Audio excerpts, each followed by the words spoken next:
વડોદરાની વિદ્યાર્થીનીએ યુપીએસસીની પરીક્ષામાં દેશભરમાં બીજો ક્રમ મેળવ્યો છે। એમએસ યુનિવર્સિટી સંચાલિત એમ.કે. અમીન પાદરા કોલેજમાં કોમર્સમાં પ્રવેશ લઈને સીએ કરનાર વિદ્યાર્થીની યુપીએસસી ટોપર બની છે। વિદ્યાર્થીની ઉર્મી સ્કૂલમાં ધોરણ 1 થી 10 સુધી અભ્યાસ કર્યા બાદ ન્યૂ એરામાં ધોરણ 11 અને 12નો અભ્યાસ કર્યો હતો। યુપીએસસીની જાહેર થયેલા પરિણામમાં વડોદરાની હર્ષિતા ગોહિલે સમગ્ર ભારતમાં બીજો ક્રમ મેળવીને ઇતિહાસ રચ્યો હતો। હર્ષિતાએ કહ્યું કે મેં પરીક્ષાની તૈયારી માટે સોશિયલ મીડિયાનો ઉપયોગ બંધ ન હતો કર્યો। એવું નથી કે સોશિયલ મીડિયા ખરાબ જ છે, તેના પર ઉપયોગી માહિતી પણ ઉપલબ્ધ હોય છે અને આવા જ એક એકાઉન્ટના કારણે મને પ્રિલિમ પરીક્ષામાં મદદ મળી હતી।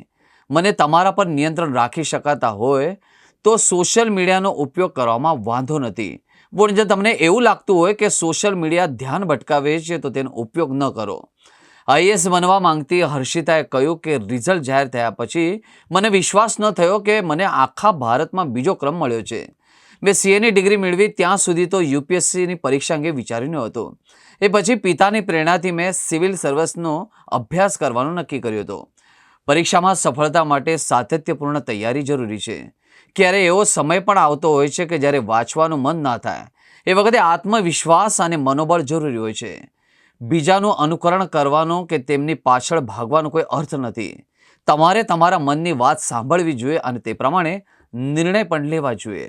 सफलता का राज तो मेरे परिवार का सपोर्ट है, मेरे माता पिता का आशीर्वाद है, मेरे बड़ों का आशीर्वाद है और मेरे फ्रेंड्स का सपोर्ट है, भगवान की कृपा है और अंत में मेरी खुद की मेहनत है सर। तो इन सब की वजह से मैं आज सफलता प्राप्त कर पाई, मुझे बहुत ज़्यादा खुशी है और मेरे परिवार का नाम रोशन हुआ, इसलिए मुझे बहुत ज़्यादा खुशी महसूस हो रही है सर। मेहनत और लगन इसके पीछे आपका? सॉरी सर, कितना मेहनत इसके पीछे आपका? सर मेरा यही था कि मैं डेली 7 से 8 घंटे ट्राई करती थी कि मैं क्वालिटी पढ़ाई कर पाऊँ, क्योंकि अक्सर ऐसा होता है कि आप पूरे दिन पढ़ते हैं तो कभी ऐसा होता है कि आपकी प्रोडक्टिविटी इतनी नहीं रहती। तो मैं ये ट्राई करती थी कि जितने भी आवर्स मैं पढ़ने बैठूँ तो उसमें मैं अपना 100% देने का ट्राई करती थी। कभी ऐसा लगता था कि मुझसे पढ़ाई नहीं हो रही है या बहुत ज़्यादा बर्डनसम फील हो रहा है, उस टाइम पर मैं कोई और एक्टिविटी करती थी जिससे मैं अपना माइंड फ्रेश कर सकूँ।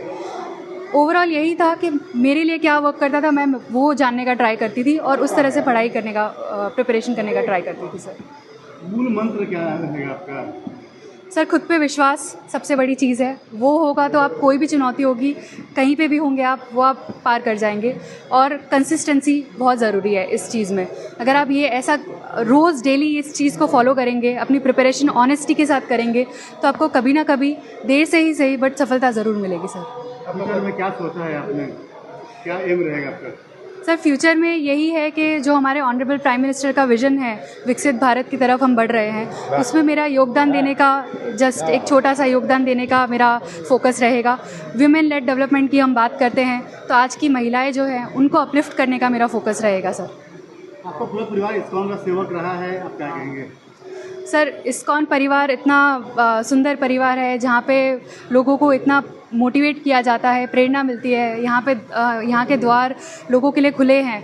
यहाँ पे मुझे भी काफ़ी मोटिवेशन मिला है। जब जब मुझे ऐसा लगा है कि मैं डिप्रेस फील करती हूँ या मुझे लगता है कि मैं नहीं कर पा रही हूँ तो मैंने भी भगवान के द्वार खटखटाए हैं और मुझे यहाँ पे हमेशा से ऐसा फील हुआ है कि नहीं, मैं यहाँ से मोटिवेट होके ही गई हूँ वापस। तो हमेशा से सर मुझे एक मोटिवेटेड फील हुआ है यहाँ पे।